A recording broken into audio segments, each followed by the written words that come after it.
ఎందుకు రావటం, దేవదూత ఆమెతో మరి మాట్లాడినటువంటి విషయము ఈ ఎలిజబెత్కు ఏమైనా తెలుసా? ఏమి తెలీదు. ఒకవేళ గాబ్రియేలు దూత మరి యొద్దకు చెప్పినటువంటి మాటలు మరి ప్రత్యేకించి మన ఎలిజబెత్కు కూడా తెలియజేసిందంటారా? లేదు.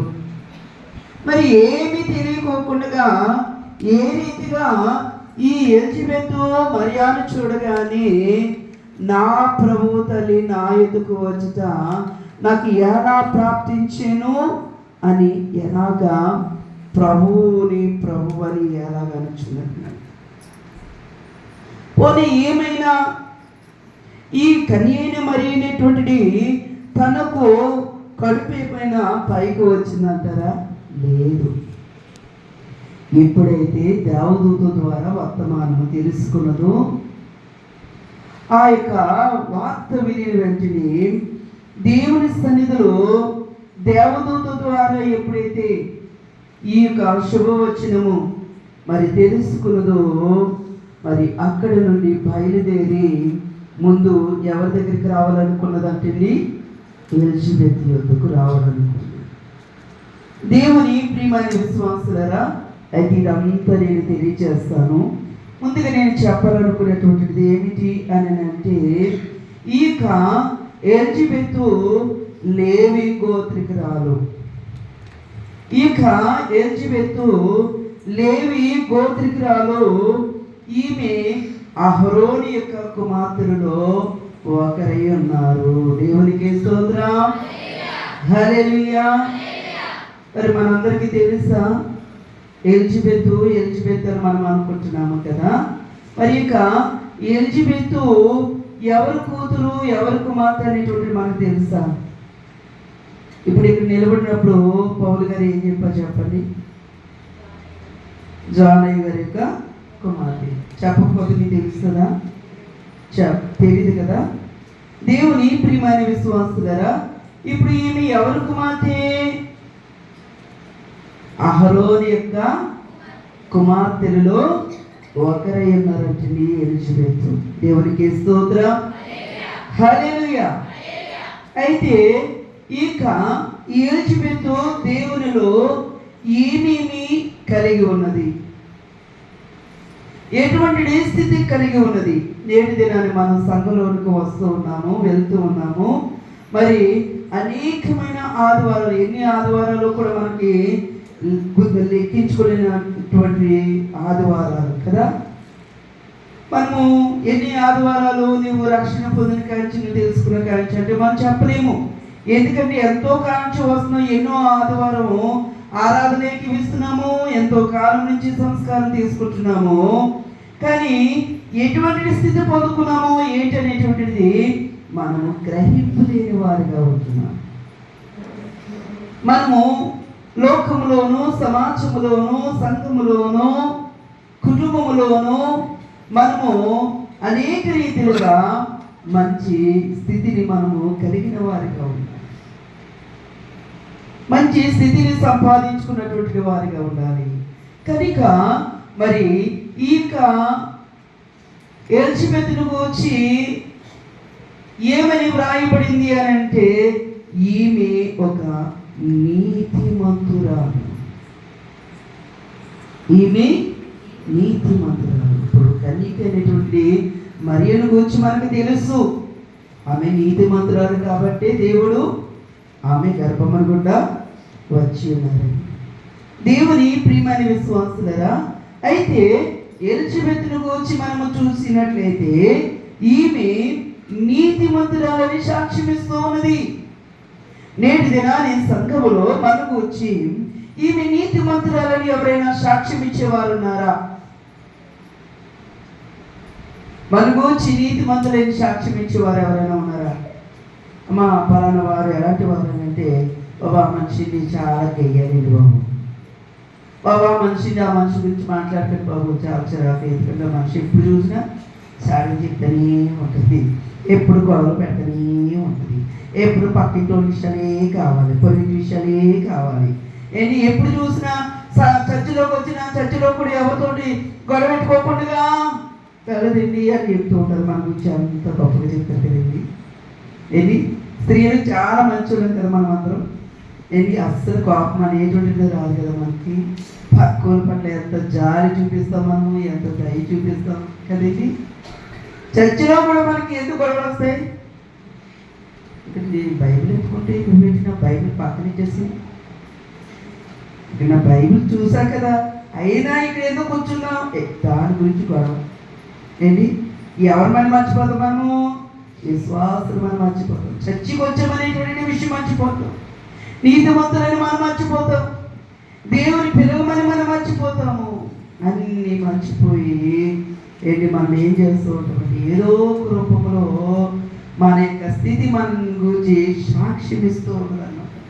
మన స్వభావము ఎటువంటిదో సంఘానికి తెలుస్తున్నట్లుగా చేస్తుంది. దేవుని ప్రియమైన విశ్వాసులుగా మనము మంచి స్థితిని కలిగిన వారిగా ఉండాలి. నీతిమంతులుగా దేవుని దృష్టిలో నువ్వు నీతిమంతురాలుగా ఎంచబడాలి.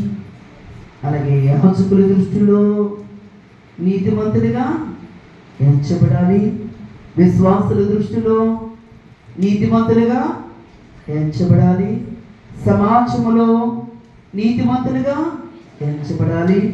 అలాగే నీటిలో నీ భర్తకైనా లేక నీ పిల్లలకైనా నీవు ఎలాగైనా కనబడాలంటే నీవు నీతిమంతురాలుగా కనబడాలి. నేనే చెప్తున్నాను మా ఆవిడ ఎలా, నేనే చెప్తున్నాను మా అమ్మ ఎలా లేక మా పాప ఇలాగా అని అన్నట్లుగా మనం చెప్పేటట్లుగా ఉండకూడదు. మా పాప అసలే చాలా బాధ పెడుతుందండి, తల్లిని కూడా చూడదు, భయంకరంగా మాట్లాడుతుంది. నేటి దినాన్ని ఎలాగ ఉన్నారు అని అంటే లోక సహవాసమును బట్టి, లోక సాంగత్యమును బట్టి, సినిమాలను బట్టి, సీరియల్స్ను బట్టి తండ్రిని చూడనటువంటి వారుగా, తల్లిని చూడనటువంటి వారుగా, పెద్దవారిని గౌరవం చూపించలేనటువంటి వారుగా ఇలాగున సమాజం అంతా కూడా పాడైపోతుంది. మంచి లేదు, ఎవరిలో కూడా నీతి అనేటువంటిది లేదు. ఆలోచనలో కానీ, క్రియలలో కానీ, నడవడిలో కానీ, మాటలో కానీ, వారు చూచే విధానంలో కానీ, మాట్లాడే విధానంలో కానీ ఇందులో కూడా నీతి అనేటువంటిది కనబడట్లేదు. అవును కదా? కానీ ఈ యొక్క ఎలిజబెత్ను చూస్తే ఆమె నీతిమంతురాలు. ప్రతి విషయంలో నీతిమంతురాలుగా ఉంది. అలాగే మరి దేవుని విషయంలో కూడా నీతిమంతురాలుగా ఉంది. అంటే ఎలాగా మనము ఎప్పుడు దేవుని భయముతో లేక భక్తితో మనము ఆరాధిస్తాం చెప్పండి? దేవుడు అడిగినవన్నీ మనకి ఇస్తూ ఉంటుంటేనే దేవుని మనము భక్తిగా ఆరాధిస్తాం కదా.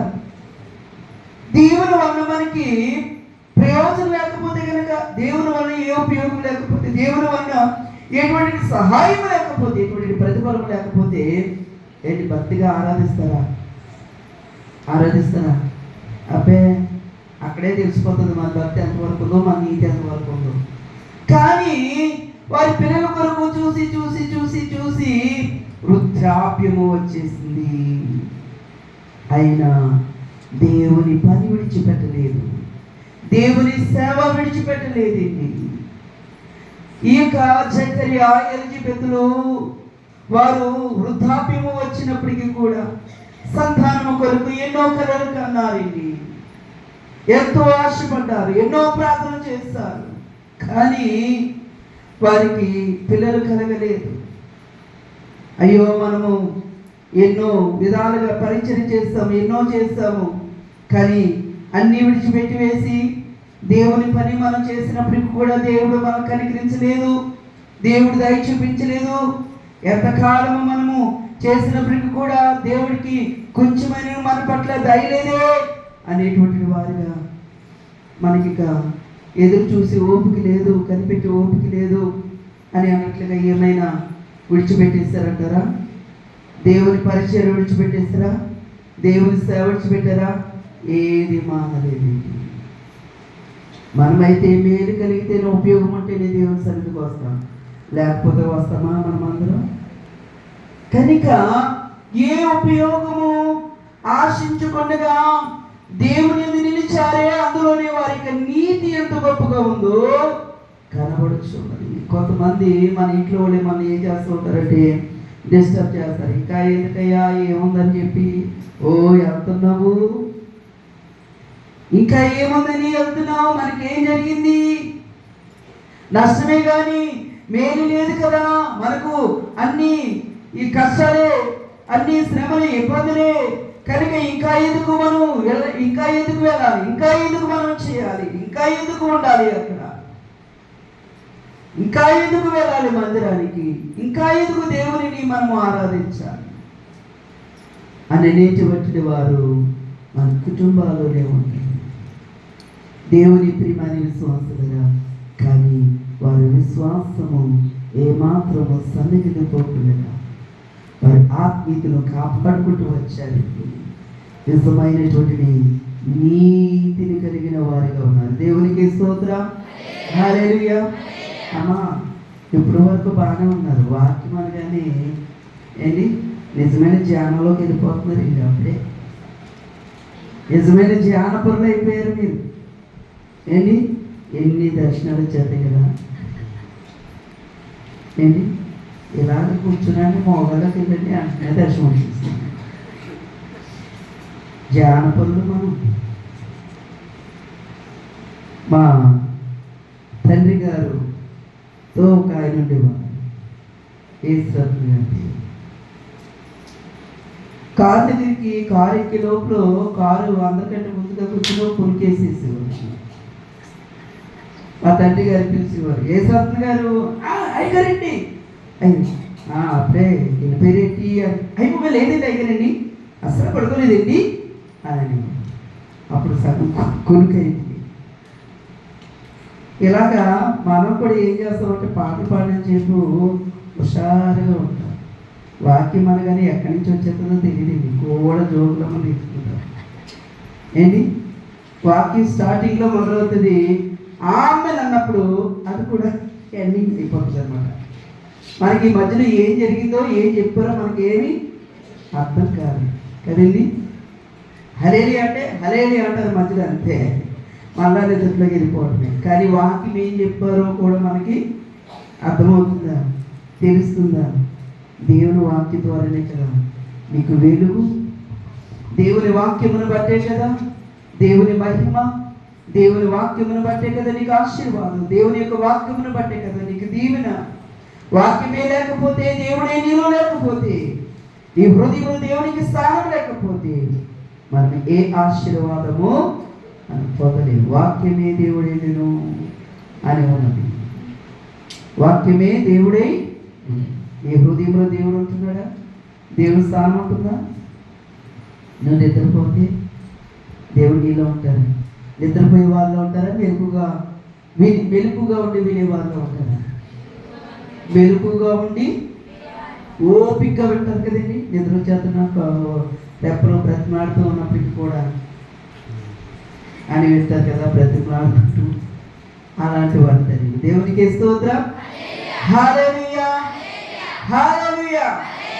అలాగే ఆమె నిరపరాధి, దేవుని మీద ఏ అభండము వేయనటువంటిదైంది.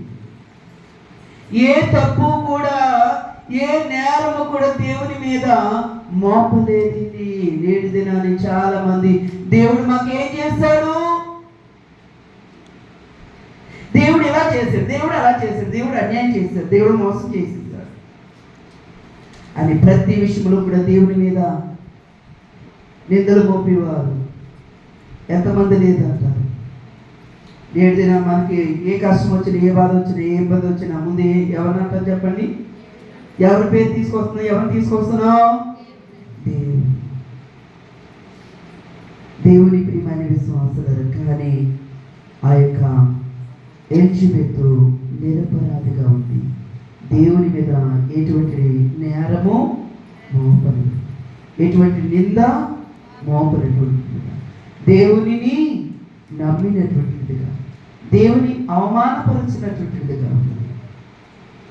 కనుక దేవుని ప్రియమైన విశ్వాసులరా, ఏదైనా మనము ప్రార్థన చేస్తూ ఉంటామో మరి ఆ ప్రార్థన యందు ప్రతిఫలము కనబడకపోతే వెంటనే నేను ఇన్ని ప్రార్థన చేశాను, అన్ని ప్రార్థన చేశాను, కానీ దేవుడు అసలు దర్శనం ఇవ్వలేదు, దేవుడు నాతో మాట్లాడలేక, దేవుడు ఇన్ని ప్రార్థన చేసిన ప్రతిఫలము దేవుడు ఇవ్వలేదు, ప్రతి విషయానికి దేవుడు దేవుడు దేవుడు ఇవ్వలేదు, దేవుడు చేయలేదు అని అంటారు. కానీ దేవుని ప్రియమైన విశ్వాసులరా, మనలో ఉన్నటువంటి బలహీనతలేంటో, మనలో ఉన్నటువంటి లోపములేంటో మనము నమ్మట నీవన్నైతే నమ్మవాని సమస్తము సాధ్యమే. అయితే దేవుని ప్రణాళికను బట్టి దేవుడు చేస్తూ ఉంటాడు. సమయం రావాలి, ఆ సమయం కొరకు నువ్వు ఏం చేయాలంటే ఎదురు చూచేవారిగా ఉండాలి. సంఘములో ఉన్నటువంటి ప్రతి ఒక్క విశ్వాసం కూడా ఎదురు చూచేవారిగా ఉండాలి. అలాగే స్త్రీలైనటువంటి వారు ఎలాగ ఉండాలంటే కనిపెట్టే వారిగా ఉండాలి. ప్రతి విషయంలో కూడా సహనమును కలిగిన వారిగా, సహింపు కలిగిన వారిగా, ఓర్పు కలిగిన వారిగా ఉండాలి. ప్రార్థించిన వెంటనే నెరవేర్పు వచ్చేదనేటువంటి వారిగా ఉండకూడదు. ప్రతి స్త్రీకి ఏం కలిగి ఉండాలి చెప్పండి? ఓర్పు, సహనం. అలాగే నీ కుటుంబం పట్ల, లోకం పట్ల, సమాజం పట్ల, ఇతరుల పట్ల కూడా ఏది వచ్చిన స్త్రీకి ఏముండాలి? ఏంటి? ఓర్పు ఉండాలి, సహింపు కలిగిన వారిగా ఉండాలి, ఓర్చుకునే వారిగా ఉండాలి, సహింపు కలిగిన వారిగా, సహనము కలిగిన వారిగా ఉండాలి. అంతేగాని ఓర్పు లేని వారిగా, సహింపు లేని వారిగా, సహనము లేని వారిగా ఉంటే గనక ఎవరికి నష్టం కలుగుతుంది? మనకి. దేవుని ప్రియమైన విశ్వాసులారా, ఇటు దేవుని విషయంలోనే కాదు, నీ కుటుంబంలో కూడా ఏ సమస్య వచ్చినా కానీ దాన్ని ఏ రీతికి ఎదుర్కోవాలంటే ఓర్పుతో, సహనముతో, సహింపుతో అంతేగాని ఏది కూడా తొందరపాటు వలన తొందరపడిపోయి ఆ సమస్యను ఎక్కువ చేసుకుంటాం. మనం అందరం కూడా మనుషులమే కాబట్టి ప్రతి విషయంలో మనకి ఏం కనబడుతుంది? తొందరపాటు. అవునా కదా? సాధారణ కూడా మన బలహీనతను బట్టి మనం ఏం చేస్తుంటుంది? మన మధ్యన అనేకమైనటువంటి గొడవలు, మనస్పాతములు, కలతలు ఏవేవో తీసుకుని వస్తూ ఉంటుంది. అయ్యగారు బయటికి వెళ్ళి మరి ఇంటికి వస్తూ ఉన్నప్పుడు మరి ఎప్పుడు కూడా బయట విషయాలు నా దగ్గరికి తీసుకురా. ఎప్పుడు కూడా అయ్యగారు ఎవరితో తేంటారు, నేను కూడా అదే చెప్తున్నాను. బయట విషయాలు బయట విడిచిపెట్టేస్తారు, నా దగ్గరికి అయ్యగారు ఏది తీసుకురారు. కానీ అయినప్పటికీ కూడా కొన్ని సందర్భంలో ఏదో ఒక సమస్య వస్తుంది. అప్పుడు నేను చాలా ఆవేశపడేదాన్ని, తొందరపడేదాన్ని, జవాబిచ్చేదాన్ని.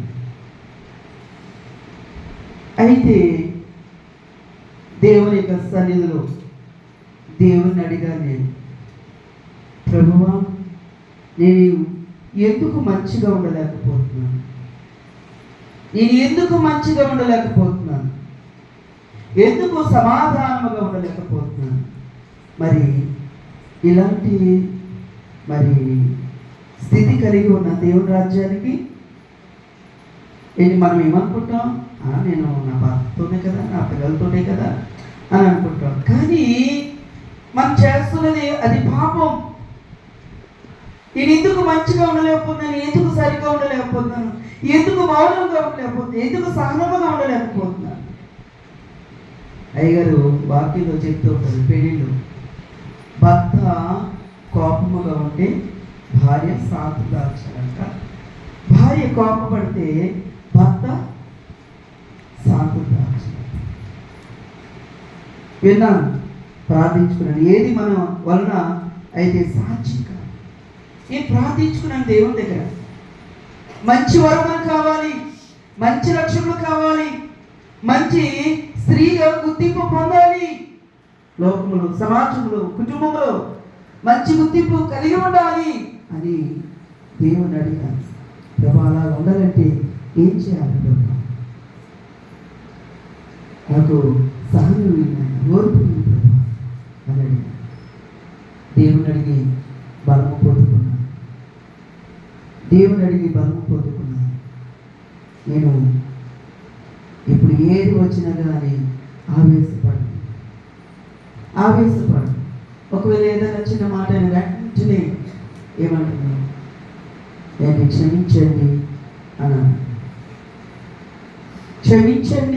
అని అడుగుతూ, క్షమించమంటే ఇదేంటి, నేను తప్పు చేయకోకుండా నేను ఎలాగంటే నేను తప్పు చేసినట్టు అవుతాను కదా, లేదా అక్కడ నేను లోపం అయిపోతాను కదా అనేటువంటిది. ఎందుకంటే దైవజనులు దేవదాసయ్య గారు కూడా మనము ఎప్పుడు కూడా ఒక మెట్టి దిగిన వారిగా ఉండాలంట. ఒక మెట్టి దిగిన వారి తల్లిలంట, వారు హెచ్చింపబడతారు. దేవునికి స్తోత్రం, హల్లెలూయా. ఎప్పుడు కూడా మనలో తప్పున్నా లేకపోయినా ఒక మెట్టు కిందకి దిగిన వారిగా ఉండాలంటే, ఎప్పుడు హెచ్చించుకునే వారిగా ఉండకూడదంటే, తగ్గింపులు కలిగిన వారిగా ఉండాలి. కనుక అలాగా ఒక గంట మౌనంగా ఉంటుంది చాలు. ఒక గంట మౌనంగా ఉంటే అదే చాలు. ఇక ఎలిజబెతు నిరపరాధిగా ఉన్నది. ఏ నిందలు వేయకోకుండా, దేవునిలో ఏ తప్పు చూపించుకోకుండా నిరపరాధిగా, నిందారహితురాలుగా ఉన్నది. మనం కూడా ప్రతి విషయంలో కూడా అటువంటి స్త్రీ వలె ఉండాలి. మనము నిందలు వేయకూడదు, మనం ఏమీ చేయకూడదు, ఓర్పు సహనం కలిగిన వారిని ఉండాలి. అందుకని దైవజనులు దేవదాసయ్య గారి దగ్గరికి ఒక కుమార్తె వెళ్ళిందంట. ఒక స్త్రీ వెళ్ళి ఏమని చెప్పిందంట, అయ్యగారు నా భర్త రోజు తాగి వచ్చి శుభ్రంగా కుమ్మేస్తున్నాడు, నా ఒళ్ళంతా మోహనం అయిపోతుందని చెప్పి. ఏంటి, భర్త తాగి రోజు ఏం చేస్తున్నాడంటే చిరగ బాధేస్తున్నాడు, ఒళ్ళంతా ఏమైపోతుందంట. ఏంటి, ఇలాంటి వారు ఇక్కడ ఉన్నారంటారా? వీళ్ళు ఎవరైనా ఉన్నారా? లేరంటారా? సంతోషం. అయితే ఆ కుమార్తె అలా చెప్పినప్పుడు అయ్యగారు ఆమెను చూసి ప్రార్థన చేయలేదు. ఏమన్నారట, అలాగా సరే, నీ భర్త ఇంటికి వచ్చినప్పుడు నీవు నోట్లో ఓ గుక్కుడు మంచినీళ్ళు వేసుకుని అవి మింగొద్దు, ఉయ్యొద్దు అన్నారట. ఇప్పటికి ఎలా ఉంటుంది ఏంటి, ఎంతో దూరం నుంచి అయ్యగారు ప్రార్థన చేస్తారు ఆ భర్త మారాలని అని అనుకున్నది. ఆమె బాధ విని ఆమె పట్ల జాలి చూపించి ఆమె భర్త మారాలని ప్రార్థన చేస్తారు అని అనుకుని ఎంతో దూరం నుంచి వస్తే అయ్యగారు ఏమన్నారంటే, అలాగా సరే అయితే నువ్వు నీ భర్త ఇంటికి వచ్చేసరికి, ఇంటికి వస్తున్న సమయం అనుకో, గుక్కుడు మంచి నేను నోట్లు వేసుకుని అవి మింగొద్దు, ఉయ్యొద్దు అన్నారు.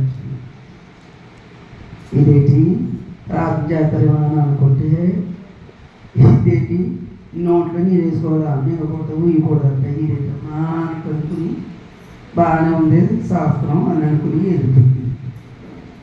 అయితే ఆమె తన భర్త తాగి తూలుతూ పాడుతూ వస్తూ ఉన్నాడు, అర్థమైపోయింది. కనుక అయ్యగారి మాటలు జ్ఞాపకం చేసుకుంది. ఆయన ఎదురు చెప్పాడని చెప్పి గబగబా గుక్కుడు మంచినీళ్ళు నోట్లో వేసేసుకుంది.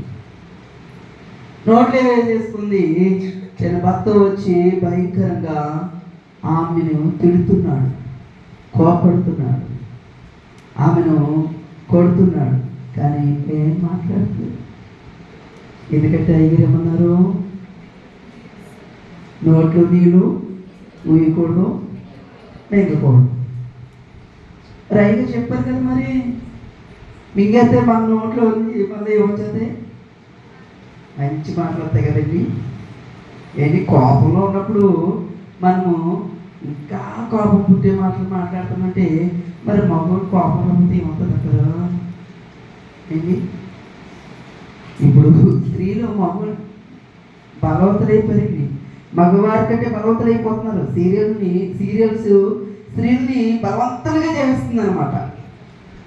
ఏంటి, ఇప్పుడు స్త్రీలకు పురుషుడు భయపడుతున్నారు అనమాట. అలా ఉందన్నమాట. భోజనం పెడతాం లేదు, ఏం లేదు, నువ్వు పెట్టుకో, నువ్వు తీరు ఏమయ్యో కొంచెం కాఫీ పెట్టి తెచ్చావా? ఏంటి సీరియల్ అండి, మనుషుల్ని ఎలా చేసేసినట్టు. సరే, అయితే మొదటి రోజు అయిపోయింది, రెండో రోజు మళ్ళా వచ్చాడు. రెండో రోజు కూడా కోపడుతున్నాడు, తిడుతున్నాడు, ఎన్నో మాట్లాడుతున్నాడు.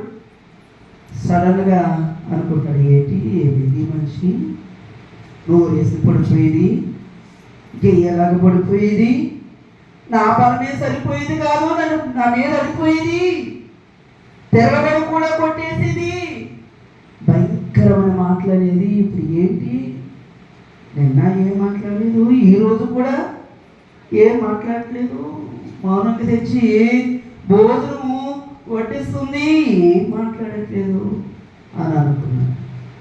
మూడవ రోజు అతడు తాగటం మానేసి, నేనే అనవసరంగా ఆమె నేను బాధ పెడుతున్నాను.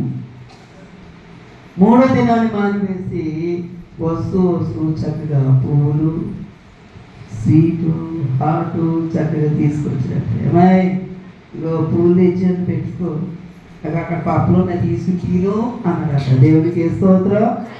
హల్లెలూయా. దేన్ని బట్టి గొడవలు, దేన్ని బట్టి మనస్పాతలు వస్తున్నాయి, దేనిని బట్టి కలతలు వస్తున్నాయి? నీలో ఏమి లేదు, ఓర్పు లేదు, సహింపు లేదు. దేవుని ప్రియమైన విశ్వాసులుగా భక్తుని ఎప్పుడు కూడా సంతోష పెట్టేవారు కదా. దేవునికి స్తోత్రం. ఇంటి వారంట స్త్రీలు రాణులుగా ఉండాలంటే ఆ స్త్రీలు తన భర్తను రాజులుగా మార్చాలంటే, దైవజంలో రాసినటువంటి సూక్తులలో నేనే రాణి, నేనే ఏలాలి, నేనే గొప్ప, నా మాటే పై ఉండాలి, నాదే అన్ని పై ఉండాలి అని అనుకుంటామంట. అది తప్పు. దైవజనులు దేవసేన సూక్తులలో స్త్రీలు చేయమంటూ ఉన్నారంటే, మనం రాణులు అవ్వాలంటే ముందు మన భర్తలను మహారాజులుగా చేయాలంటే. దేవునికి స్తోత్రం. హల్లెలూయా, హల్లెలూయా.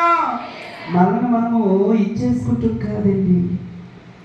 ఆ భర్తలకు ఏం కావాలో ఏంటి అన్నీ తెలుసుకుని వారికి చూడాలంటే, వారికి వచ్చినప్పుడు వారికి మంచినీళ్ళు ఇవ్వాలంట, మంచినీళ్ళు ఇవ్వాలంట, వారి శ్రమ చూడాలంట, వారి యొక్క అది నీరసంగా వస్తే మనము దాన్ని బట్టి వారికి పరిచయం చేయాలంట. అన్ని విషయంలో వారు మహారాజులుగా చేసినప్పుడు మనల్ని కూడా వారు ఎలా చూస్తారు? రాణులుగా చూస్తారు. దేవునికి స్తోత్రం. నీ ఆలోచనను బట్టి, నీ సొంత తలపులతో నేను రాణిగా ఉండాలి, నా మాటే పైన ఉండాలి, నా మాటే చల్లాలి, నేను ఏదంటే అదే, నేను అన్నదే నా భర్త అని అన్నట్లుగా కాదు. దైవజనుల యొక్క సూక్తులలో ఆ యొక్క స్త్రీలు తన భర్తలను భార్యను ఏం చేయాలంట? భర్తలను మహారాజుగా చేయాలంట. వారికి అన్ని చక్కగా ఏంటి వడ్డించేవారిగా, పరిచయం చేసేవారిగా, వారికి అన్ని విషయములు అన్నీ అడిగి తెలుసుకుని చక్కగా సపోర్ట్గా నిలబడాలంట. ఇలాగ ఉంటే భార్య భర్తల మధ్య గొడవలు వస్తాయి కదా. ఏంటి అసలు గొడవలకు చోటు ఉంటుందా? అలాగే పొరుగింటి వారి మాటలు వినకూడదు, పక్కింటి వారి మాటలు వినకూడదు, ఎవరి మాటలు వినకూడదు. చెప్పిన వాడికంటే విన్నవాడు చెడిపోతాడు. ఏంటి మనం ఎప్పుడైతే పొరుగింటి వారి మాటలు వింటున్నామో విన్నవాడు చెడిపోతాడంట. అప్పటి వరకు బాగానే ఉంటామండి. ఆ చెప్పుడు మాటలు విన్న తర్వాత ఏంటి కుటుంబంలో ఏమొచ్చేస్తుంది? మనస్పాతం. వాళ్ళు ఎలా చెప్పి నువ్వు ఎలా అంట కదా, నువ్వు అలాగంట కదా. కాదు, మనం ఎప్పుడు ఎదుటి వారికి మనము లోకువ చేసుకోకూడదు. దేవునికి స్తోత్రం. హల్లెలూయా. కుటుంబ పరువు కాపాడుకునేటువంటి వారిగా ఉండాలి. భర్త పరువు ఏంటి, పిల్లల పరువు ఏంటి కాపాడుకోవాలి. భార్య పరువు ఏంటి, పిల్లల పరువు ఏంటి కాపాడుకోవాలి. తల్లిదండ్రుల యొక్క పరువును కాపాడుకునేటట్లుగా ఉండాలి. కానీ మన పరువు మనని తీసుకునేవారు, మన పరువు మనం తీసుకెళ్ళి బయట పెట్టుకునేటువంటి వారిగా ఉండకూడదు. చూడండి ఇలా చేస్తారు అలా చేస్తారని చెప్పుకునే వారిగా ఉండకూడదు అంటుంది. దేవుని ప్రియమైన విశ్వాసులుగా సహనమును కలిగిన వారిగా ఉండాలి. ఇక ఎలిజబెత్ ఎలా ఉన్నదో చెప్పండి, నిరపరాధి, అన్ని విషయములలో కూడా నిరపరాధిగా ఉన్నది. దేవునికి స్తోత్రం. అలాగే ఇక ఎలిజబెత్ ఎలాగ ఉన్నది అని అంటే ఆమె సకలమైనటువంటి ఆజ్ఞలను తన జీవితంలో నెరవేర్చేదిగా ఉన్నదట. దేవునికి స్తోత్రం. సకల విధములైనటువంటి ఆజ్ఞలన్నీ కూడా తన జీవితంలో తన కడ వరకు కూడా దేవుని యొక్క ఆజ్ఞలను నెరవేర్చేదిగా, దేవుని చిత్తము నెరవేర్చేదిగా ఉన్నదట. ఎంత గొప్పగా ఉందో చూడండి. నేటి దినాన్ని మీరు దేవుని యొక్క ఆజ్ఞలను నెరవేర్చేవారుగా ఉన్నారా? ప్రతి ఆదివారం ఆనుకోకుండా వచ్చేస్తారా చెప్పండి. ఏంటి, ఎవరైనా మీ బంధువులు పిలిచినప్పుడు మీరు అమ్మ నేను రానమ్మా, నేను ఆదివారం ఆరాధన నేను మానకూడదు, నేను దేవుని యొక్క ఆజ్ఞను కొట్టివేస్తే మరి నేను దేవునికి లెక్క అప్పగించుకోవాలి, దేవుని దృష్టిలో నేను దోషం అవుతాను అని అనేటువంటిది ఉన్నదా? దేవుడు అక్కడికి ఎత్తబడమేమో అనేటువంటిది నీలో ఉన్నదా? నేను తప్పు చేస్తున్నాను అనేటువంటిది ఉన్నదా? నేను తప్పుడు మార్గంలో వెళ్తున్నాను, పాపల మార్గంలో వెళ్తున్నాను అనేటువంటిది మనకు ఉన్నదా? అపహాసకుల ఆలోచన చొప్పున నేను నడుస్తున్నాను అనేటువంటిది మనకు ఉన్నదా? అంటే మనము ఆదివారం ఎవరిని పిలిస్తే చాలు వెళ్ళిపోతూ ఉంటాం. ఆదివారమే పనులు, ఆదివారమే కార్యక్రమాలు. ఇలాగా చాలామంది ఏం చేస్తూ ఉంటారంటే కొంతమంది ఆదివారం కూడా రారండి, కేవలము సంస్కారము తినమంది వస్తారు.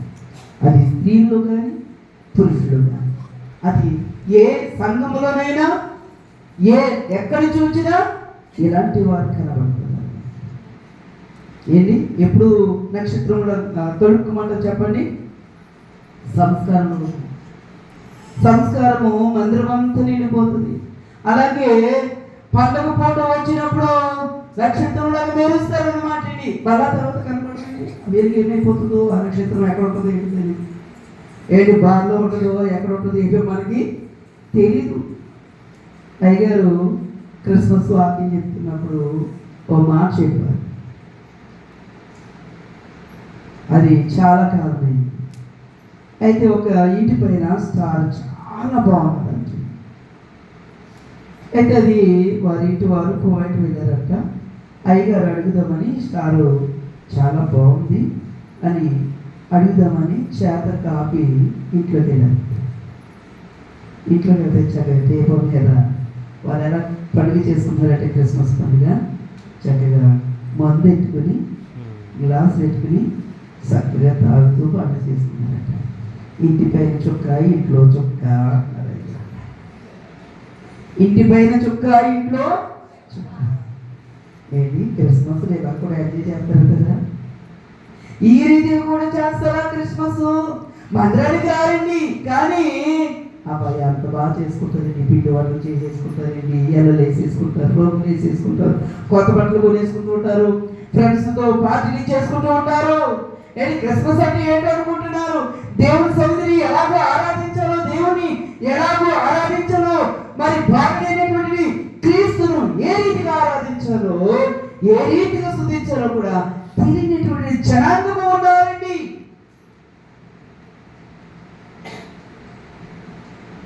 క్రిస్మస్ అనగా బాలుని ఆరాధించుట, బాలుని ఆరాధించడం. దేవుని ప్రియమైన విశ్వాసులారా, ఇక ఎలిజబెత్ను మనము చూసినట్లయితే మరి ఆమె సకల విధములైనటువంటి ఆజ్ఞలు, దేవుని చిత్తమును నెరవేర్చేదిగా ఉన్నది. కష్టం వచ్చినా, ఇబ్బంది వచ్చినా, నష్టం కలిగినా, శ్రమలు ఎదురైనా, శోధనలు వచ్చినా, అనుకున్నవి జరగకపోయినా, ఊహించినవి అవ్వకపోయినప్పటికీ కూడా దేవుని చిత్తము నెరవేర్చేదిగా ఉన్నది. నేటి దినాన్ని మనం ఏం చేస్తున్నాం? ఏంటి, మనం అనుకునే జరగకపోతే ఉంటామా? కష్టాలు వస్తే ఉంటామా, ఇబ్బందులు వస్తే ఉంటామా? కానీ అలాగ కాదు. ఇది ఎన్ని నిందలు అవమానాలు ఎన్ని వచ్చినా కానీ దేవుని చిత్తము నెరవేర్చేదిగా ఉంది. దేవునికి స్తోత్రం, హల్లెలూయా. మనం కూడా దేవుని చిత్తము నెరవేర్చాలి. ఆదివారం ఆరాధన మనం ఎన్నడూ కూడా మానకూడదు. దేవునికి ప్రతి విషయంలో కూడా లెక్క అప్పగించే వారిగా ఉండాలి. స్త్రీలేమి పురుషులేమి, అలాగే మీ కుటుంబంలో మీ కుమారులేమి మీ కుమార్తెలేమి, మీ అల్లుండ్రేమి కోడండ్రేమి, మీ మనవలేమి మనవరాలేమి, మీ తల్లేమి తండ్రేమి, మీ అన్నదమ్ములేమి అక్క చెల్లెలేమి, ప్రతి ఒక్కరు కూడా దేవునికి లెక్క అప్పగించాలి. ఇదిగో నువ్వేమీ అడగక్కర్లేదులే, నేను వెళ్తున్నాను కదా, నువ్వు ఇంటి దగ్గర ఉండి వీళ్ళని చూసుకో. ఏంటి లేదంటే ఇల్లు దొంగలు ఎత్తుకుపోతారు కదండి. ఏంటి ఇల్లు దొంగలు ఎత్తుకుపోతారు కదా, నువ్వు ఇంటి దగ్గర ఉండవు, నేను వెళ్తాను కదా, లేదంటే నేను ఉంటాను, నువ్వు వెళ్ళు. ఏంటి ఇలాంటి భక్తులేంటి? మరి నువ్వు ఎక్కడికైనా ఫంక్షన్ కదాలంటే ఇంటికి తాళం వేసి వెళ్ళిపోతున్నావు కదా, ఇంటిలో బాది. నువ్వు ఎక్కడికైనా వెళ్ళాలి అని అంటే నీటికి తాళం వేసి వెళ్ళిపోతున్నావు, నీ భర్త పనికి వెళ్ళిపోతున్నావు, నువ్వు పనికి వెళ్తున్నావు, నీ పిల్లలు స్కూల్కి వెళ్తున్నారు, లేదా కాలేజీకి వెళ్తున్నారు, లేకపోతే ఉద్యోగానికి వెళ్తున్నారు, ఇంటికి తాళం వేసేస్తున్నావు కదా. మరి అప్పుడేమైంది? ఆదివారం ఒక్క రోజైనా నీకు ఇల్లు గుర్తుకొచ్చేది. ఇంటి మీద ధ్యాస ఆదివారం మీద, మిగతా దినాలలో ఏది?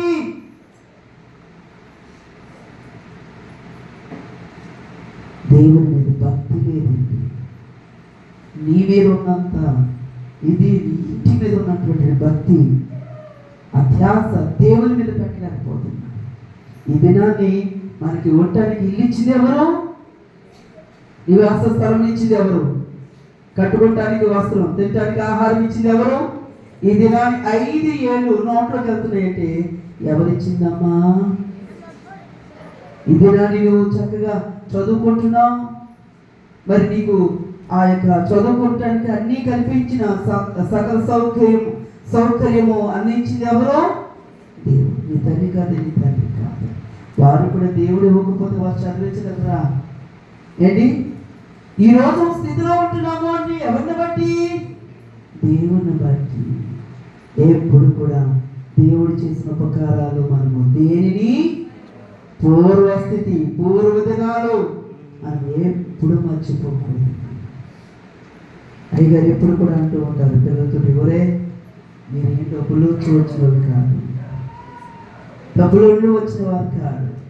జాన్ తాత ఏంటి, మోషి తాత ఏంటి, వారు కాళ్ళ నడక నడిచి సేవ చేశారు. సైకిల్ తొక్కి స్వాతకు వెళ్ళారు సేవకు. లోన నడిపిన రోజులు ఉన్నాయి, చేతకు నడిపిన రోజులు ఉన్నాయి. తర్వాత దేవుడు తన కృపను బట్టి దేవుడు ప్రేమించి దయ చూపించి ఈరోజు కాలించేమో, కానీ మనము ఆస్తిమంతులు కాదు, డబ్బున్న వారు కాదు అని అయ్యగారు చాలా పర్యాయాలు చెప్తూ ఉంటారు. మేము పాకలో ఉండేవాళ్ళం, పూర్వస్లో ఉండేవాళ్ళం, మేము గంజి నీళ్ళు తాగేవాళ్ళం, మేము గంజి నీళ్ళు తాగి కడుపు నింపుకునేవాళ్ళం. నాకు వివాహం అయినప్పుడు పెయింటింగ్ ఉండేది. పెయింటింగ్ పైన అంతా కూడా దూలాలు చెదపురుగులు తినేసి పడుకుంటే పగలేంటి రాత్రులేంటి చెదపురుగులు మంచం మీద అలాగా ఉండేవి. అస్సలు నిద్ర ఉండేది కాదు, అస్సలు ఉండేది కాదు. కోటేశ్వరం దగ్గర వచ్చి ఎన్ని సంబంధాలు అడిగినా మా తల్లి గారు దేవుని దగ్గర ఏమని తీర్మానం చేసుకున్నారంటే, నేను డబ్బున్న వారికి పేరు కలిగిన వారికి కాదు, నేను కష్టపడి దీన సేవకుడికి కష్టించి దేవుని సేవ చేసుకునే వారికి నా కుమార్తెలు ఇస్తాను. ఎవరైనా కుమార్తెలు ఇవ్వాలంటే ఇల్లు ఉందా, ఆ ఇల్లు ఎలా ఉంటుంది, వారి సౌకర్యం ఎలా ఉంటుంది, అన్నీ నా కుమార్తె అక్కడికి అంతే కష్టాలు పడదు కదా, ఇబ్బందులు పడదు కదా అని అనుకుంటాను, పడకూడదని కోరుకుంటాను. కానీ మా విషయంలో మా తండ్రి గారు ఎలాగో భావించారంటే కష్టాలు. దేవుని ప్రియమైన విశ్వాసాలు అయ్యగారు మా నాన్నగారు రావటం వెళ్ళటం మీటింగ్లకి అయ్యగారి యొక్క పరిచయం చూశారు. అయ్యగారు దేని వైపు చూచేవారు? పేరు కొరకు కానీ లేక సొమ్ము చేసుకోవాలని అనుకోవట్లేదు, తలపు కాదు, సేవే దేని.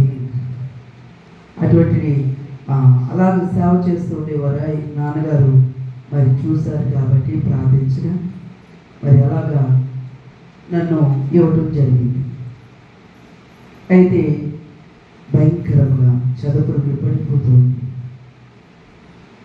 అలాగే అయ్యగారు సేవకులకి ఏం చేసేవారంటే పాలయ్య గారికి తెలుసు, ఇంట్లో ఉన్న లేకపోయినా సేవకులకి ఏం చేసేవారంటే ఈ టీషర్ట్ చేసుకుని, స్పెట్స్ వేసుకుని, షూట్ బూట్ వేసుకుని, ఏంటి వాచ్ వేసుకుని ఎంత చక్కగా వెళ్తారని పెళ్ళికూతురు బయటకు వెళ్తున్నప్పుడు అందంగా మంచి మంచి చీరలు కట్టుకుని పెళ్ళికూతురు మెండంగా చక్కగా వేసుకుని ఎంత చక్కగా వెళ్తారు.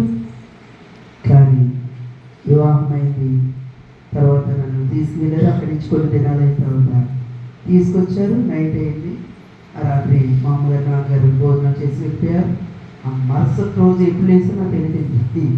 అయ్యగారు రెడీ అయిపోయి బ్యాగ్ తగ్గించేసుకున్నాను. నేను వచ్చాను. అయ్యగారు మెరిగిపోయిన షర్టు వెనకాల క్లాత్ ఇలాగా చిరిగిపోయి క్లాత్ ఇలాగే నేను చూడకుండా వేసేసుకున్నారు. అనుకుని అంటే ఇక్కడ ఇది చిరిగిపోయింది, ఫస్ట్ ఎప్పుడు నలిగిపోయింది ఏం పర్వాలేదు. ఆ తర్వాత షర్టు వెనకాల చిరిగిపోయింది. ఏంటి ఇది చిరిగిపోయింది అన్నారు.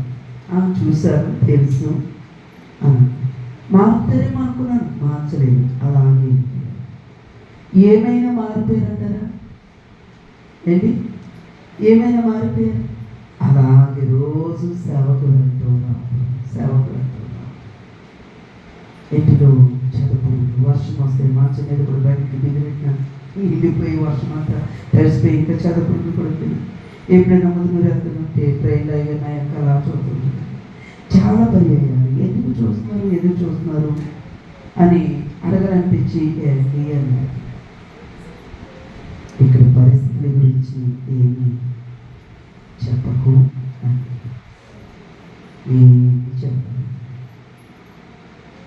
ఏమి చెప్పను. నిజంగా భార్య ఎలా ఉండాలి? భరించాలి.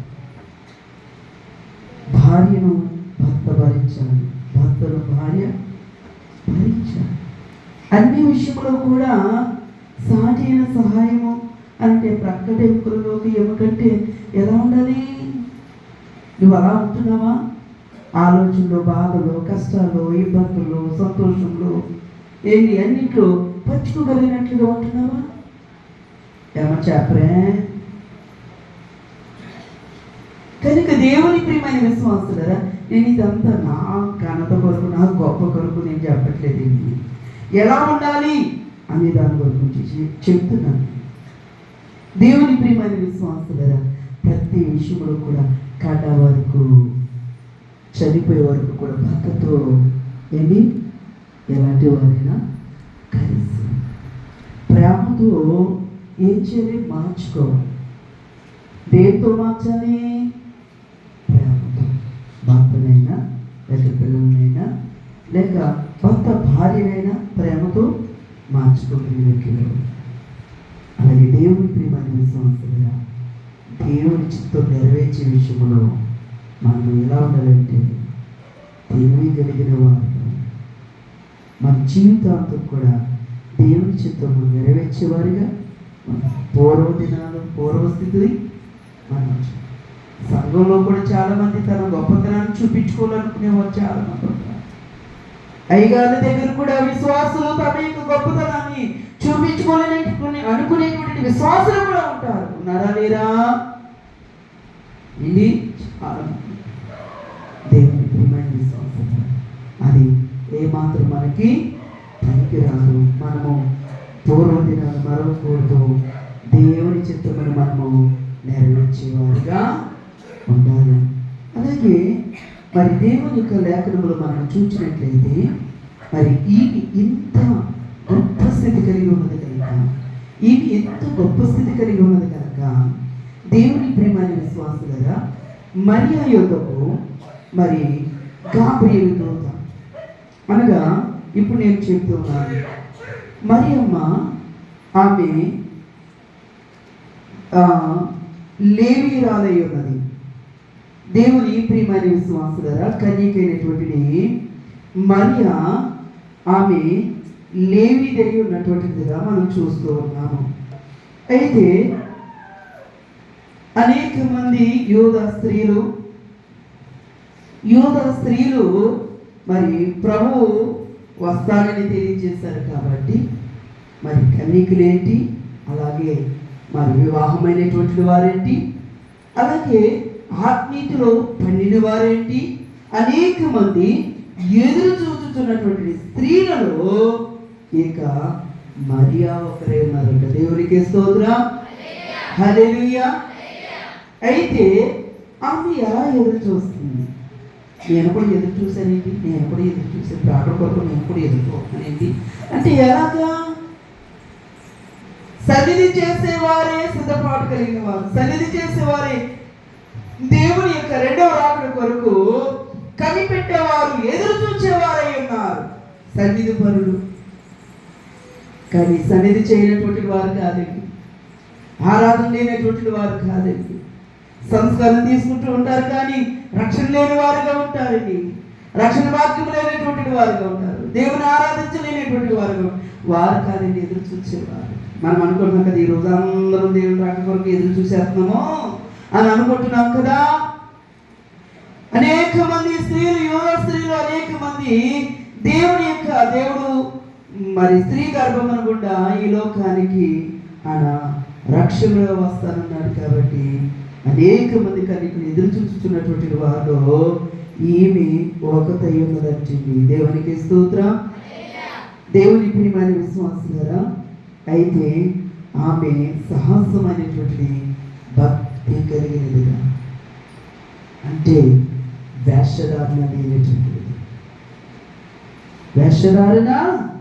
లేనటువంటిది, నమ్మకమైనటువంటి భక్తి కలిగినదిగా ఉన్నది, నమ్మకమైనటువంటి పరిశుద్ధత, నమ్మకమైనటువంటి యథార్థ స్థితిని కలిగి ఉన్నది, నీతి కలిగినదిగా ఉన్నది.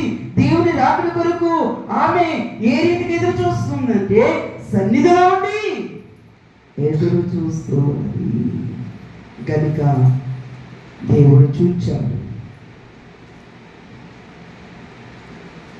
పరలోకమనే దైవ సన్నిధి నుండి దేవుడు గాబ్రియేలు దూతను నేరుగా ఎక్కడికి పంపించారంటే భూలోకమందు దైవ సన్నిధిలో ఉన్నటువంటి కన్యైన మరియా యొద్దకు పంపించారు. దేవునికి స్తోత్రం, హల్లెలూయా, హల్లెలూయా. నేను కనిపెడుతున్నాను అనుకునే వారు చాలా మంది ఉన్నారు. కానీ సన్నిధి చేయనటువంటి వారి దగ్గరికి ఎలాగ దేవుడు వస్తారు, ఎలాగ వారి గర్భములు గుండా దేవుడు వచ్చేది కనుక ఏ రీతిగా కనిపెడుతుందంటే దైవ భక్తితో దేవుని సన్నిధిలో కనిపెట్టేదిగా ఉంది. అందుచేత దేవుని ప్రియమైన విశ్వాసులారా, ఆమె దేవుని సన్నిధిలో ఉండి వారి ధ్యానం చేయొచ్చుడుగా, కనిపెట్టుచుడుగా గాబ్రియేలు దూత వచ్చి ఆమెతో మాట్లాడటము జరిగి ఉన్నది. ఆ గాబ్రియేలు దూత మాట్లాడుతూ ఉన్నది. మరి దైవ ప్రభావం వలన లోకరక్షకుడు నీ గర్భముల నుండి జన్మించిన శుభవార్త తెలియజేసింది. దీనిని బట్టి దైవ ప్రభావము వలన నీ గర్భమున లోకరక్షకుడు పుట్టునని గాబ్రియేలు దూత తెలియజేస్తుంది. దేవునికి స్తోత్రం, హల్లెలూయా, హల్లెలూయా. ఆ వార్త వినిన వెంటనే ఆమె ఎంతో సంతోషించిందంటే ఒక రీతిగా చూస్తే భయమే. ఎందుకంటే దైవజనుడు దేవదాశేఖర్ రాస్తారు ఆ యొక్క మరియా గురించి, ఆమె పరిశుద్ధాత్మ వలన గర్భము ధరించింది, ప్రభువుని ధరించుకుంది. ఆమెకు అంతా ఎలా ఉంది? ఆమె జీవితం ఏంటి, ఎలాగైపోయింది? అప్పుడు పెద్దల చేత నియమించబడి ప్రదానము చేయబడి సంవత్సరం పట్టించారు వివాహానికి. ఈ లోపల వారికి ఏదైనా వచ్చినాకో వారిని విడిచిపెట్టించారు. ఇలా ఉంటుండగా గాబ్రియేలు దూత రావటము, ఎన్ని దేవుని ఆత్మ వలన, దేవుని ప్రభావం వలన ఈమె గర్భము ధరించడం వలన యోసేపు ఆమె విడనాడాలనుకున్నాడు. కానీ అది దైవ చిత్తము కనుక అలాగూ దేవుని ప్రియమైన విశ్వాసులారా, అయితే అక్కడ మరియా ఏం చేసింది అని అంటే, ఆమెకు భయంకరమైనటువంటి శ్రమల లోకమును బట్టి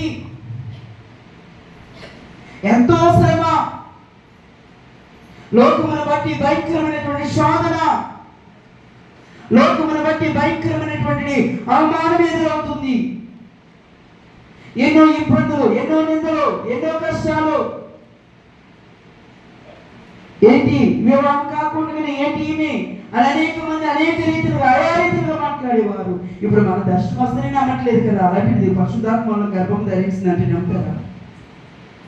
దేవుని ప్రియమైన విశ్వాసులారా, కుటుంబంలోని నమ్మలేనటువంటి స్థితి, అటువంటి లోకము మరి అది ఎలా నమ్మగలదు? అయినా కానీ ప్రభు కొరకటి తన జీవితాన్ని అంకితము చేసుకున్నట్ట. దేవునికి స్తోత్రం.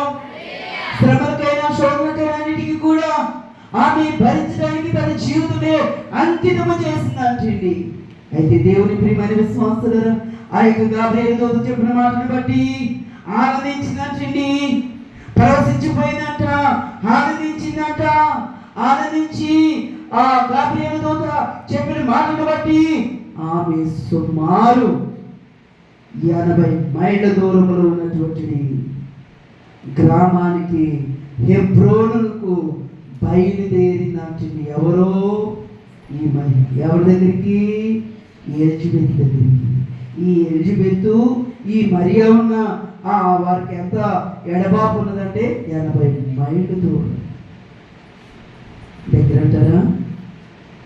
80 మైళ్ళ దూరము వీరికి ఎడబాపు ఉంటే ఈ వార్త వినగానే దేవుని ప్రియమైన విశ్వాసులు మొదట ఆ విషయము ఎలిజబెత్తో పంచుకొనటానికి ఆమె బయలుదేరి మరి ఎక్కడికి వచ్చిందంటే హెబ్రోనుకు.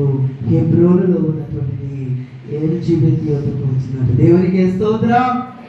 అంటే ఈ యొక్క స్థితి ఎంత గొప్పగా ఉందో చూడండి. ఎలిజబెత్ యొక్క స్థితి ఎంత గొప్పగా ఉందో. మనకి మంచి అయినా చెడైనా ఈ లోకంలో ఎవరితో పంచుకోవాలో మనకి తెలియనటువంటి పరిస్థితిలో ఉంటాం. దేవుని ప్రియమైన విశ్వాసులారా, అయితే ఆమె అక్కడ ప్రయాణం చేసి అక్కడికి వచ్చినప్పుడు గొప్ప సంగతి ఏంటంటే, ఎలిజబెత్ వచ్చింది. ఆమె ఇంకా కొడుకు పైకి రాలేదు. అసలు నెలలే కాదు, దినాలే కాదు, వారు కూడా కాలేదు. కానీ ఆ పిండము రూపమును చూచి ఆమె ప్రభువుని గుర్తించి ప్రభువుని ఆరాధించినట్టు. దేవునికి స్తోత్రం. హల్లెలూయా, హల్లెలూయా. మనమే హాస్పిటల్కి వెళ్తాం, వస్తూ ఉంటాం. ఆడపిల్ల మగపిల్ల ఎవరు ఏంటి మనకు తెలియదు కదా. పుట్టే వరకు కూడా మనకి తెలీదు. అవయములు ఎలా ఉన్నాయో మనకు తెలీదు. ఏ రూపంలో ఉన్నదో తెలీదు, ఏ పోలికలో ఉన్నదో తెలీదు. కానీ పిండ రూపంలో ఉండగానే ఈ యొక్క ఎలిజబెత్ ఎవరిని గుర్తించినట? ప్రభు అని గుర్తించి, నా ప్రభు తల్లి నా ఎత్తుకు వచ్చి చెయ్యాలా ప్రార్థించును. దేవునికి స్తోత్రం. హల్లెలూయా. అంటే ఆరాధించడం మొదలు పెట్టింది. ప్రభుని ఆరాధించడం మొదలు పెట్టింది. ప్రభుని స్తుతించడము మొదలు పెట్టింది. బాలుడిగా కాకమునిపే, ఇంకా రూపము రాకమునిపే, పిండముగా ఉండగానే దేవుని ఆరాధించినటువంటి గొప్ప దైవ భక్తి కలిగినదిగా ఎలిజబెత్ మనం చూడగలుగుతున్నా. దేవునికి స్తోత్రం. మరి ఆ మరియా ఆ యొక్క తను కలుసుకుంటానికి వచ్చినప్పుడు పరిశుద్ధాత్మ చేత నింపబడినదై ప్రవచిస్తూ ఉన్నది. నీ గర్భములో ఉన్నది సామాన్యమైనటువంటి వాడు కాదు, ఆయన ప్రభు, ఆయన దేవుడు అని ప్రవచన చేస్తుంది. దేవునికి స్తోత్రం. దేవుని ప్రియమైన విశ్వాసాలు నిజమే. దేవుని ఆత్మ కలిగి ఉంటే ప్రతి ఒక్కటి మనం గుర్తించినట్లుగా, దేవుని ఆరాధించినట్లుగా, దేవుని స్తుతించినట్లుగా దేవుడు చేయాలి. మనము నేటి దినాన్ని దేవుని సన్నిధిలో ఉండి కూడా దేవుని వల్ల ఎన్నో కార్యాలు మనము ఎరిగి కూడా దేవుని మనము స్తుతించలేని వారిగా, ఆరాధించలేని వారిగా, మహిమపరచలేనటువంటి వారు ఎన్ని దినాల నుంచి ఆదివారం ఆరాధనలకు వస్తున్నాం, కానీ సరైన పద్ధతిలో దేవుని ఆరాధించగలుగుతున్నామా? ఆ పెన్నము ఏమిటి అనేది ఎలాగ తెలుసుకుంది? ఆత్మ ద్వారా. అంటే దేవుని యొక్క ఆత్మ కలిగినదిగా ఉన్నది. నేడు దినాన్ని సంఘంలో ఎంతమంది ఆత్మ వరములు కలిగిన వారు, ఎంతమంది దర్శన వరము కలిగిన వారుగా ఉన్నారు, ఎంతమంది ప్రవచన వరము కలిగిన వారుగా ఉన్నారు. దేవుని ప్రియమైన విశ్వాసులు కనుక ఆ ఇద్దరు కలిపి దేవుని ఏం చేస్తున్నారు చెప్పండి? ఆరాధించేవారుగా ఉన్నారు. ఎవరు? ఎలిజబెతు, మరియా. వీళ్ళిద్దరూ కూడా ప్రభువుని ఆరాధించేవారుగా ఉన్నారు.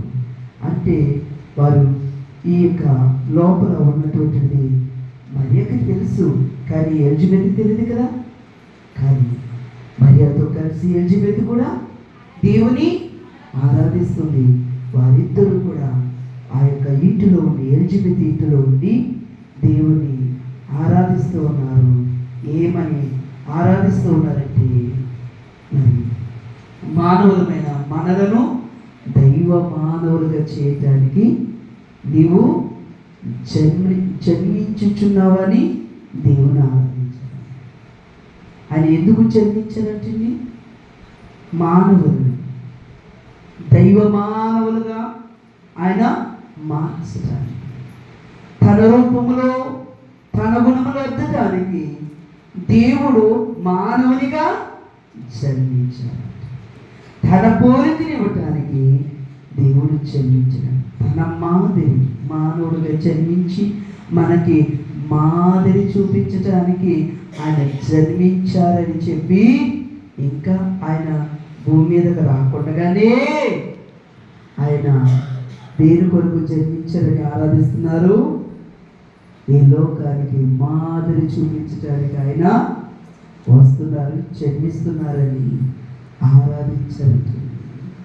పాపమునకు వెళ్ళకుండగా, పాపమును బట్టి నరకమునకు వెళ్ళకుండగా, అగ్నిగుణమునకు పాతాళమునకు వెళ్ళకుండానట్టుగా ప్రతి మానవుని రక్షించడానికి, పాపములను క్షమించి ప్రతి పాపిని రక్షించి నరకమునకు వెళ్ళకుండగా మోక్షం అనే పురమునకు వెళ్ళటానికి ప్రభువు జన్మించారని ఎలిజబెతు, మరియలు ఆ ఇంటిలో దేవుని ఆరాధిస్తున్నారు. నేటి దినాన్ని నువ్వు మందిరంలో దేవుని ఆరాధించాలి, నీ ఇంటిలోనూ దేవుని ఆరాధించాలి, నీ హృదయమందు దేవుని ఆరాధించాలి. కనుక నీ దేహమును దేవునికి ఆలయములు చేసుకుని ఆ యొక్క ఎలిజబెతు, మరియలు ఎలాగ ఆరాధిస్తున్నారు, అలాగూ మనము కూడా ప్రభువుని ఆరాధించే ధన్యత ప్రభువుకి ఎల్లరికను దయచేయును గాక.